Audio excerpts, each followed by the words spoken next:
Welcome to today's session, Systems Thinking Case Study.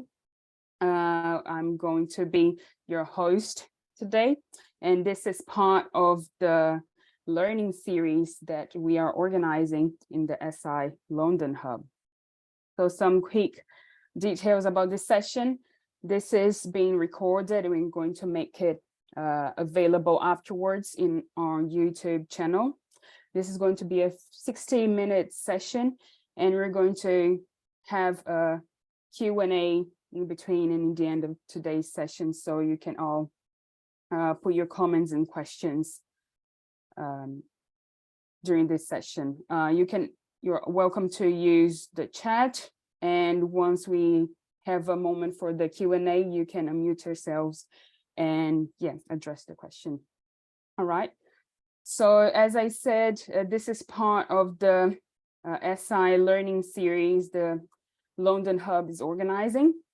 And this is the structure that we have for our learning series. And today we're going to present a case study on systems thinking. And we're very, very fortunate to have Eloise with us tonight. And we're going to see some of the work that she's been doing. So thank you very much, Eloise, for being here with us. So if you want to know more about the Systems Innovation Learning Series, you have, I'm going to share the Miro board link with you, but you have the article here, so you can read that further. Okay, let me share the Miro board link before I forget. Great. So the structure of today's session, we are just going to finish our quick presentation, a quick introduction to this session.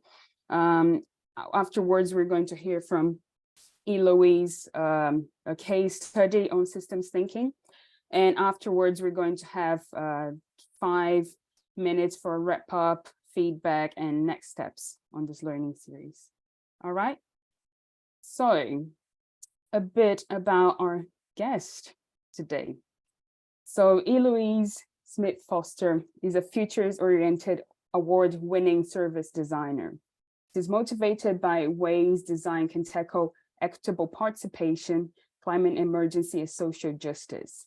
She's educating herself on the job and through voluntary work about systems thinking, design for just transitions, and regenerative economics. Eloise has a Master of European Design from the Glasgow School of Arts, Aalto University in Finland, and KISD University in Germany. And she has design experience from across Europe in the public, private, and third sector. So without further ado, I'll pass the floor to Eloise and we can get started with our session. So thank you, Eloise, and it's all yours now. Thank you for the lovely introduction and for hosting me. I will share my screen and get set up.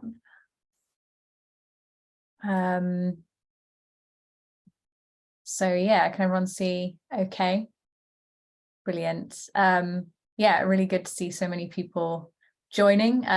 Very excited to talk you through this case study. So I'll be talking about a project an initiative I did sort of over a year ago, and it's received some awards. It's kind of a innovative cross-sector nationwide project based in Wales, which is, I was talking to Yasmin about this as a sort of case study for learning about systems thinking and systems change and how that can be applied and how it showed up in the project. So I won't go into this too much. You've already heard the introduction, but this is me. I'm a co-founder of Design Activists for Regenerative Futures as well. You're welcome to get in touch, find me online on LinkedIn if anything is of interest. But my background is originally in service design, and I've kind of transitioned the last years into increasingly sort of learning about systems thinking, systems change practices, how I can apply them, because I've seen a lot of gaps in human-centered design, that it's not really appropriate and has the right approaches for understanding potential harm, for contributing to social and climate justice and creating more impact. And that's really why I turned to sort of futures and systems thinking, and have been bringing that into my work. So I'll give you a very quick overview of the project context and background to give you a picture and set the scene. And then I'll bring in some of the theory. Yasmin's talked me through the various systems thinking points of view that you're looking at on the course. So I'll highlight how those are relevant, and then show some methods and outcomes from the work that we did in this partnership. And again, highlighting how systems thinking shows up and what the impact has been. And this was a sort of 5-month project, and I'll talk you through the partnership. So this was a partnership between Futurists, where I work, and was leading the project from, which is a sort of multidisciplinary team bringing in sort of strategy, futures, systems, tech and sustainability know-how. And we partnered with this initiative with the Wales Council for Voluntary Action and the Third Sector Support Wales. So these are umbrella bodies based in Wales, which support, educate, fund, and connect all of the third sector and the voluntary sector in Wales. So that includes sort of over 40,000 charities, from micro charities, which are kind of like lunch clubs, up to sort of Oxfam and very large nationwide charities. So it's a very large and complex sector. And the Wales Council for Voluntary Action came to us with this question: how can the voluntary sector build its resilience and thrive in the future? And they wanted to think about a 10-year vision beyond 2030, and think about what society in Wales could look like, and what would the role of the voluntary sector, charities, the third sector be in this? How could they contribute to a thriving future? And they came up with the question during the pandemic, actually. So there had been, the third sector had faced many challenges and was really had a lot of experience of sort of crises and being on the front line. But even in the face of that, they wanted to acknowledge that, but also think about how they could not just survive, but build towards something better as we sort of have this very shifting sort of society, and make sure we don't go too much back to the old ways, and find ways to move beyond it. And so they were really keen to imagine sort of futures they want to see to be a strong voice in the future of Wales, and plan how to get there together in a really collaborative way, through all the organisations that they support, and by building bridges within the sector and beyond the sector to the sort of private and public arenas. And over the course of the 5 months, we collaborated with over 80 organisational representatives, and this was a purposeful part of the work to centre lots of different points of view, and especially perspectives that had been historically excluded from this type of work.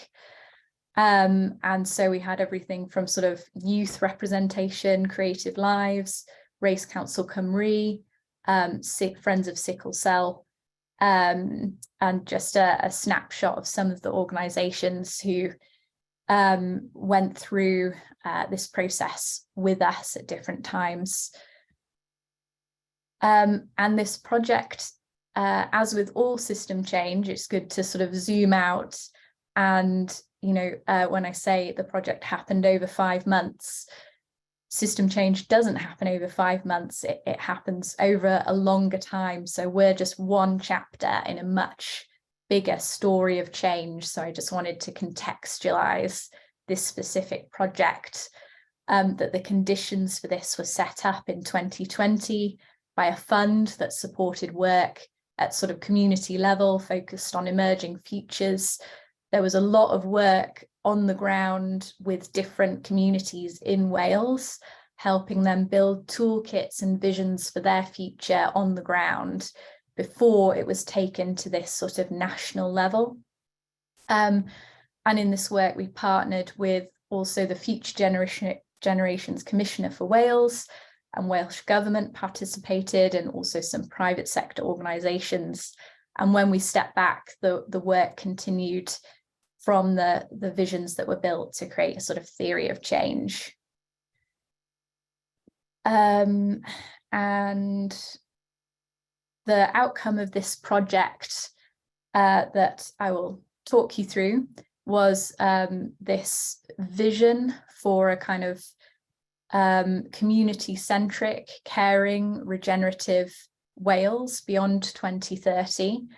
And together, the sort of collaborative partnership developed the vision and sort of the plural points of view about how that vision could manifest, and also a sort of roadmap of how to get there and action ideas for how different organisations could work together and collaborate to bring this to life, and how they could connect to work that was already going on.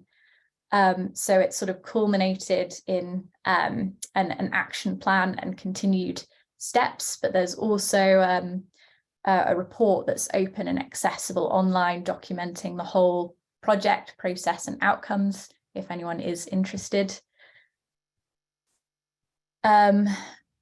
So that's a high-level overview of the partnership and where we got to, and I'll start kind of breaking it down a little bit. What's the relevance of this project to systems thinking? So the key question, the key brief that we were focused on was, you know, how can the voluntary sector contribute to this thriving future, and what does that future look like? And we know that when we talk about the future, this is not a static thing. It's often referred to as VUCA, volatile, uncertain, complex, and ambiguous and multiple.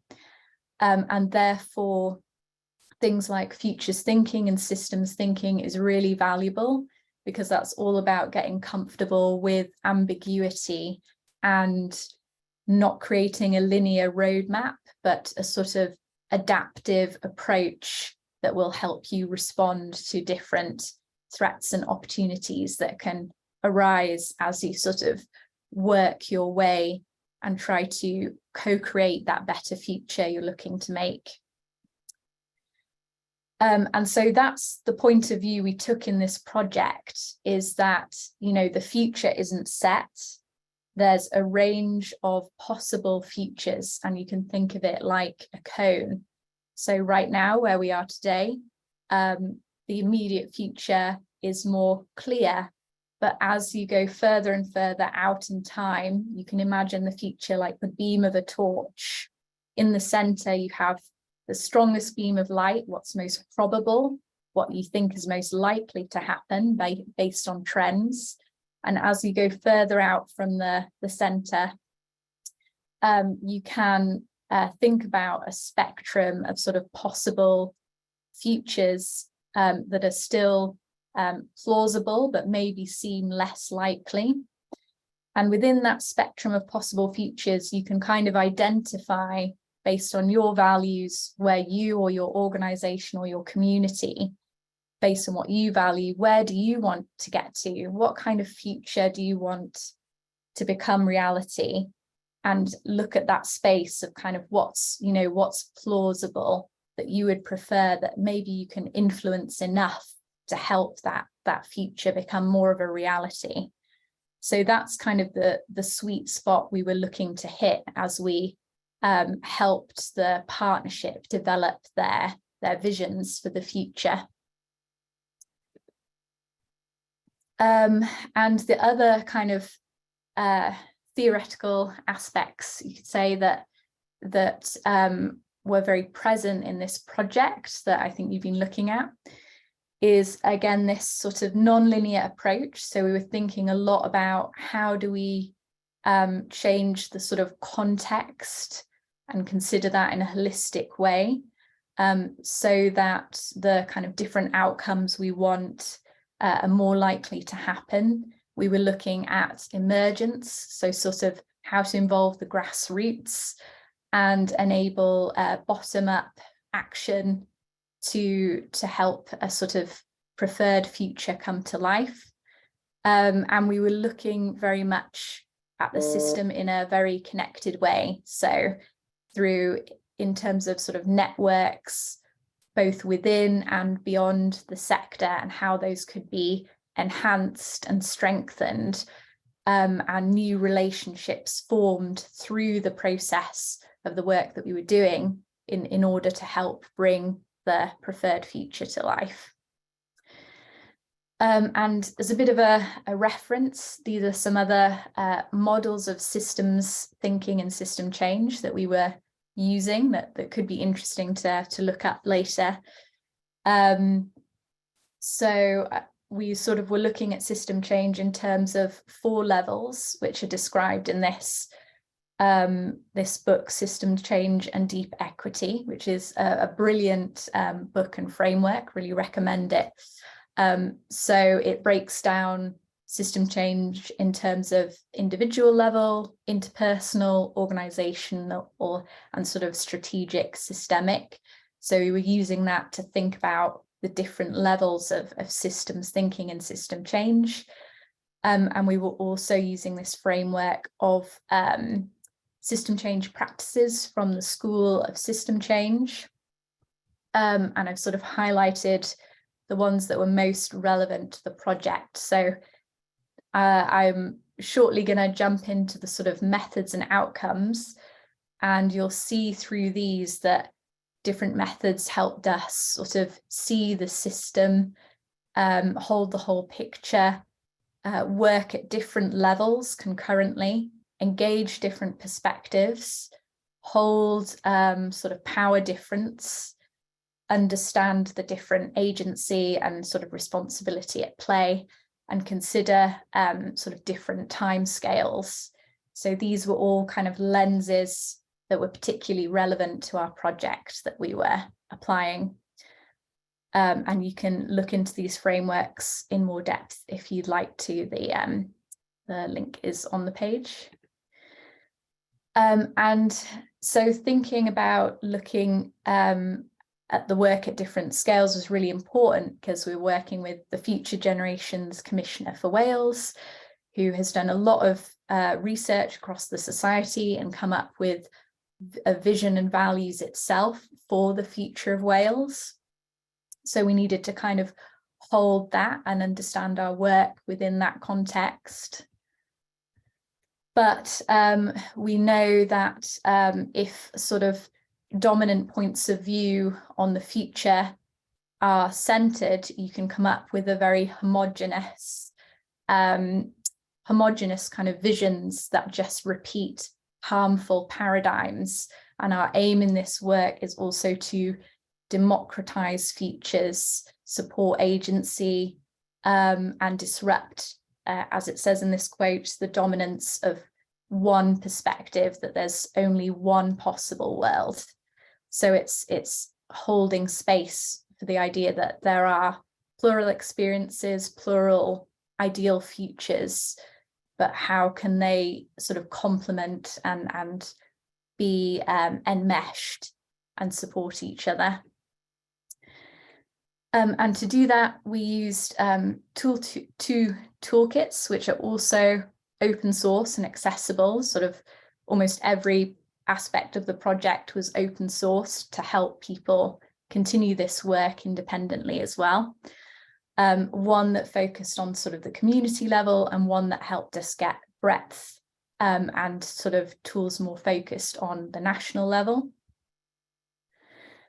And that looked like 3 kind of phases. So we started by working with the Wales Council for Voluntary Action, hosting participatory workshops with collaborators, and undertaking scoping and horizon scanning. So that meant looking for sort of weak signals of change, of what's coming down the road, what's coming in the future, what do we think is going to happen, and looking at how we can support conditional sort of shifts, and then translating these into scenarios, so visions for that possible preferred future based on what could happen, what people want to happen, and then bringing that together as a whole, and then transforming that into ideas for sort of adaptive action and goals, to support people to know what comes next and how can they actively work towards that future in a really networked way. And I'll be using this term seeds of change quite a bit. So just to define that, seeds are initiatives and innovations which are already happening today, and they point to a positive future but are not widespread. So a nice example is kind of the very first electric bike initiatives that happened, and sort of shared bike schemes.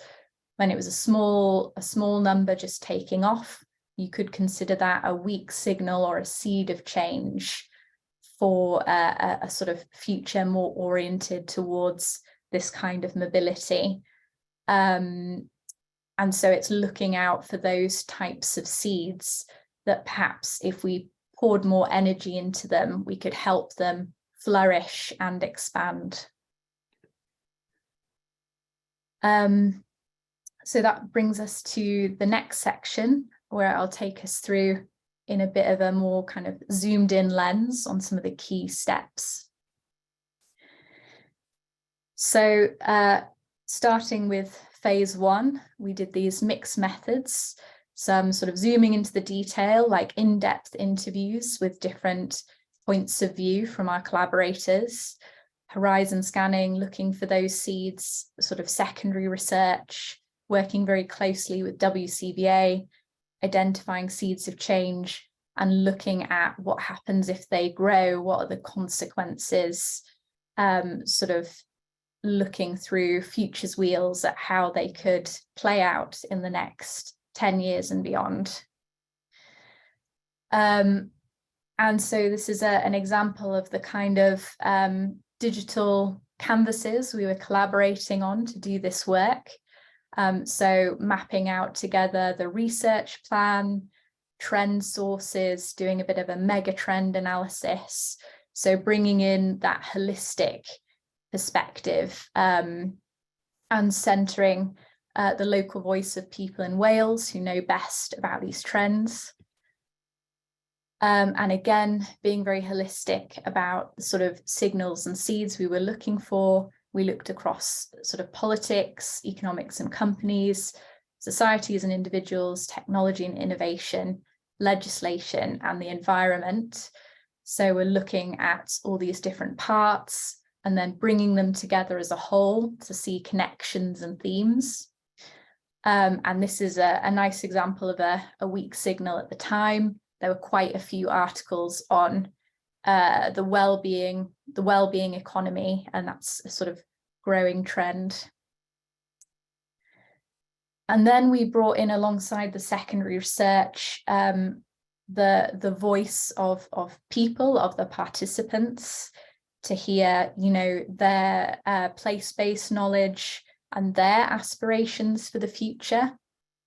So in the background, there's a snapshot of this workshop we did together, where we sort of evolved that research, created new seeds together that were more sort of from the source, from lived experience and lived expertise of what people knew and wanted to happen. So we're merging those different types of research.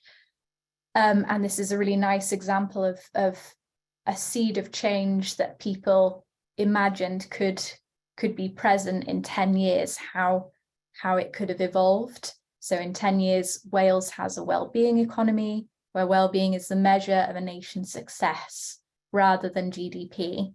This is part of a progressive national identity and global partnership of like-minded nations.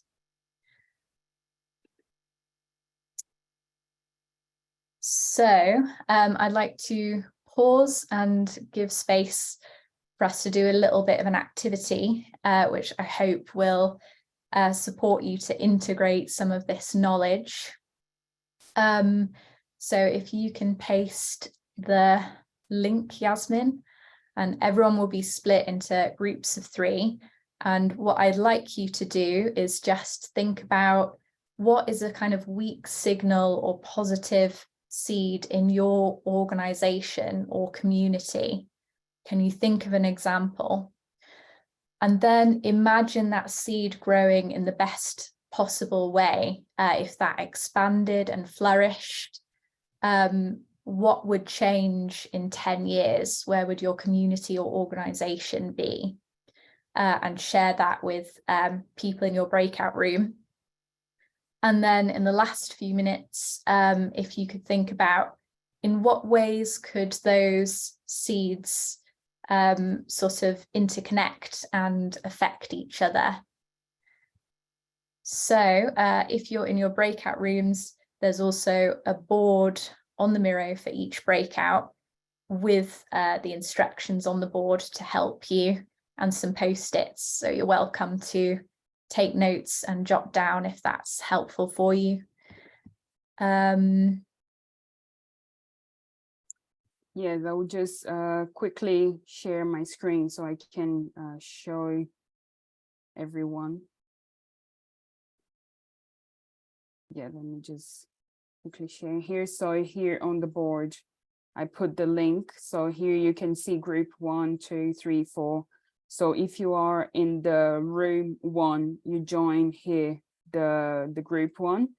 If you are in the room 2, you join the group 2, and the same for the other groups as well. So as Eloise mentioned, here you have the prompts, the questions, and with the time here as well, average for each one of the questions. Okay, so I will stop sharing my screen so I can create the breakout rooms. Sorry, so okay, so we have 7 breakout rooms, and I'll open them now and start counting 10 minutes. All right, and then afterwards, do we need a representative to come back here and then share some of the ideas? So at the end, when everyone comes back, I'll maybe just ask a few willing volunteers to share, but we don't need to hear from every room. But we can have a look at what's on the board and just hear from a few people. Great, awesome. So open the breakout rooms now, and you have 10 minutes. So have fun.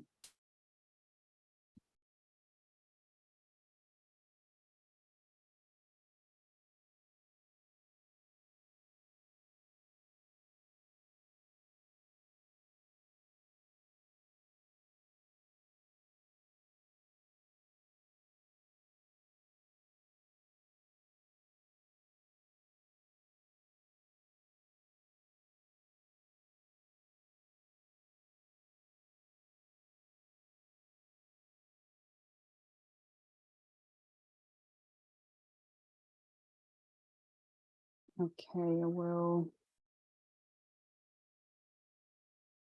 move some people if we don't have many participants. Move this one.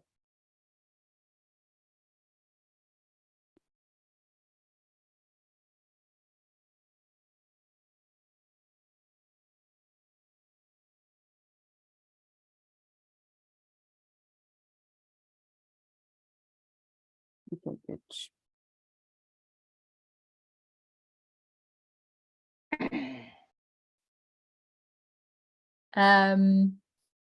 While everyone's sort of slowly returning from the rooms, would anyone like to share a snapshot of what came out of their discussion, or a seed that they found really interesting in their group?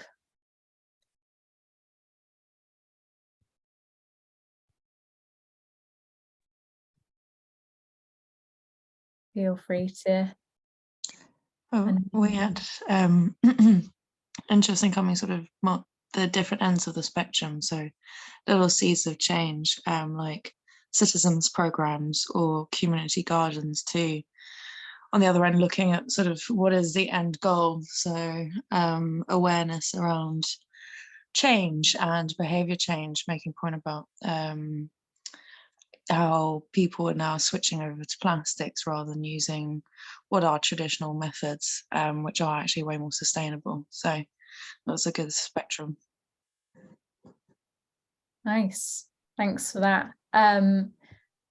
Yeah, I saw some really interesting ones coming up on the board. Maybe this was yours. There was one about community gardens, teaching about food waste, looking after the planet. So hopefully every group had a little bit of chance to discuss, but the idea is to think about, yeah, as Joss described it, what are the pockets of the future that exist today that align with the values of the world we want to see, and how can we help them flourish, and how might they change over time? And it sort of brings that point of view of looking at things in parts to kind of looking at things more holistically, thinking about how those seeds are affected by everything else around them, and how they might affect other seeds as well, and how that could allow different futures to emerge. And this comes back to this topic of democratizing the future. In the project, we designed 55 seeds of change that came out of the voices of the different participants. So what you've got is a sort of plural future. You're not trying to sort of homogenize. So we worked our way to a sort of a more holistic vision that could be a North Star people could align around, but we can look at those seeds to see more detail about how that could manifest in different ways, and how the future can still remain kind of multiple. And so that brings to the second part, which is our next step was to bring those seeds together and build sort of scenarios and think about how they would pan out over time, and how we could work our way towards them. And we created this vision for Wales of 2030 that represented the Wales that the participants of this project, the voluntary sector, would like to see. And it was a very radically sort of community-centric, care-centric, green and more just society.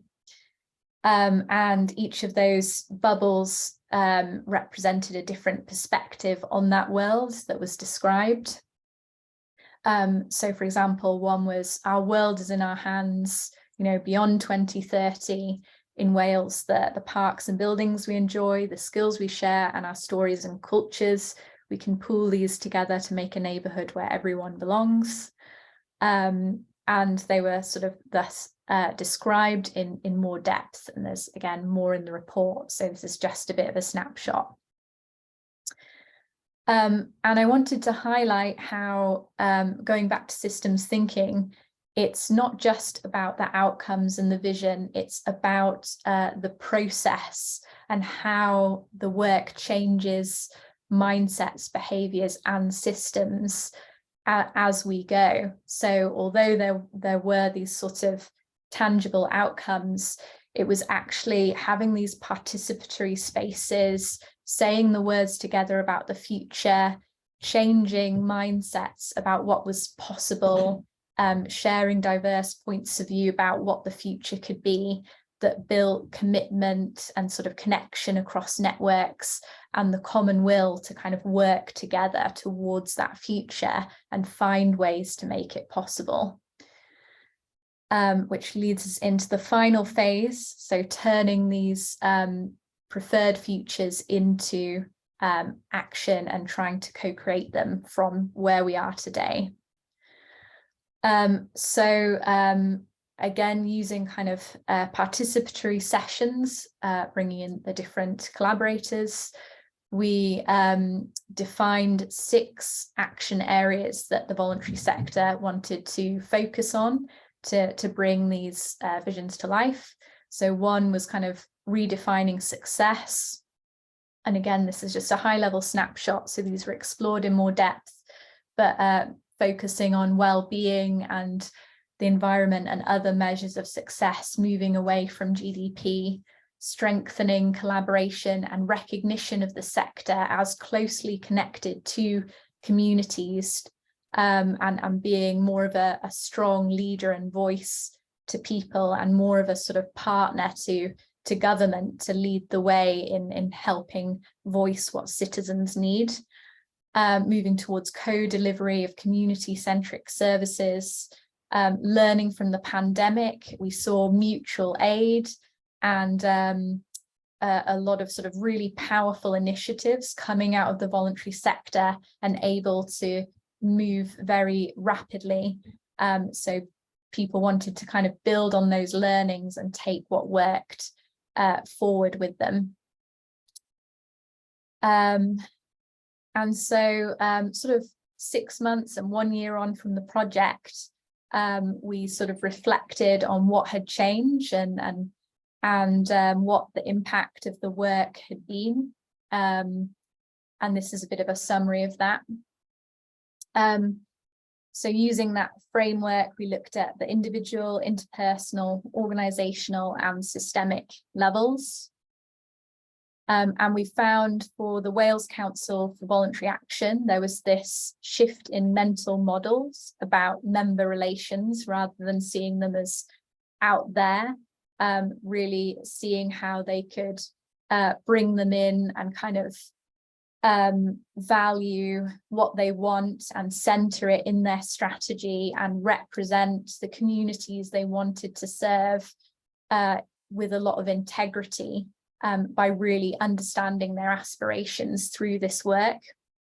And people really got to actually have a bit more space to just process the pandemic and its effect on the sector. And that kind of came out in the work as well. And then on the interpersonal level, there was kind of a shift in the power balance, that WCVA is sort of a power holder in the space. And by having deep quality of listening to a broad spectrum of its membership, it helped sort of shift power and understanding. And it was about ceding power to centre voices that had been excluded, for whom the system hadn't been serving well, for whom the support hadn't been serving well. And it just drew a lot of people together to really talk about what the issues they face are across the sector, what society's facing, and how to work together. And then organisational level. So there was an increase in mutual learning, trust and transparency within and beyond the organisation. And there was recognition that the organisation wasn't representative enough of the different communities it wanted to serve. And there's been a sort of increased focus on building resilience and diversity in the organisation's strategy and workforce development due to the work. And then finally going to the strategic and systemic level, it helped a big strategic refresh for the next 5 years for the organisation and its values, to focus on these more inclusive features. And there's 20 sort of county voluntary councils across Wales that need to agree and sign off on the kind of vision and strategy of WCVA, and they did so much more quickly and easily than they had in the past, because they felt really heard and represented by the vision and the strategy they saw that came out of this work. So it's another example of how moving slower and being more participatory can allow sort of quicker processes later on, because it's overcoming divisions and misunderstandings and serving and helping people feel heard who didn't feel heard or included. So just going back to summarize, these were the sort of key areas I think your course is focusing on.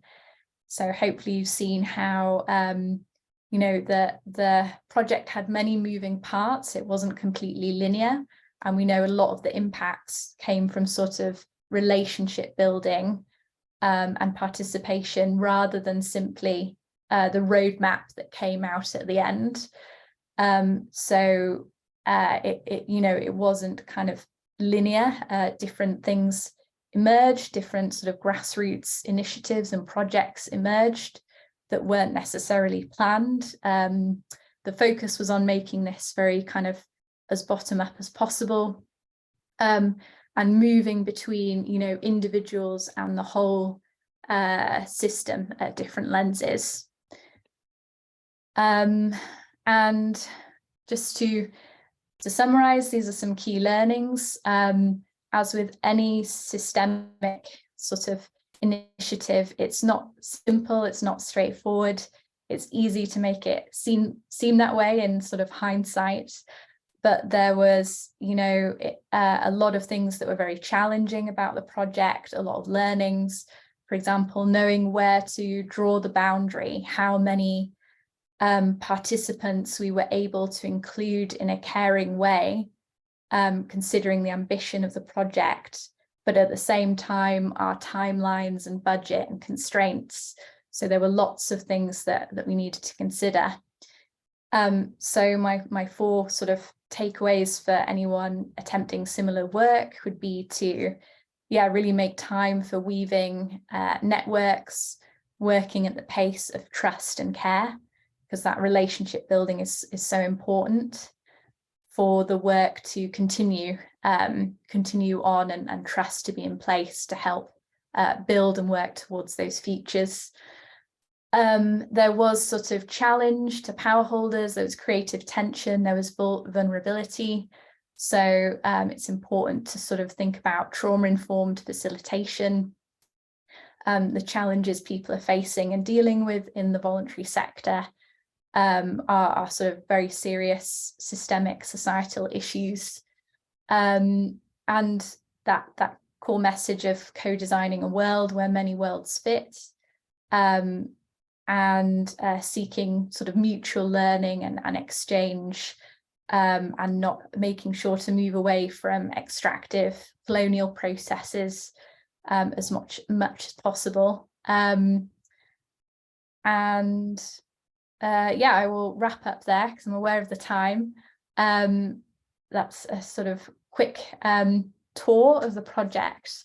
I hope it was interesting. You can download, you know, the report and toolkits involved if you're interested to try them out yourself. And I don't know if we have time for one question before we wrap up. What do you think, Yasmin? Yeah, there is actually one question here that maybe can have 1 to 2 minutes to reply. Do you establish relevant metrics for well-being happiness index?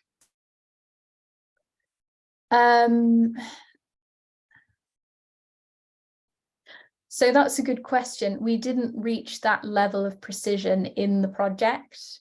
I would say that's the next step, that they were sort of laying out baselines and core focal areas and goals for and sort of the strategy for the organization.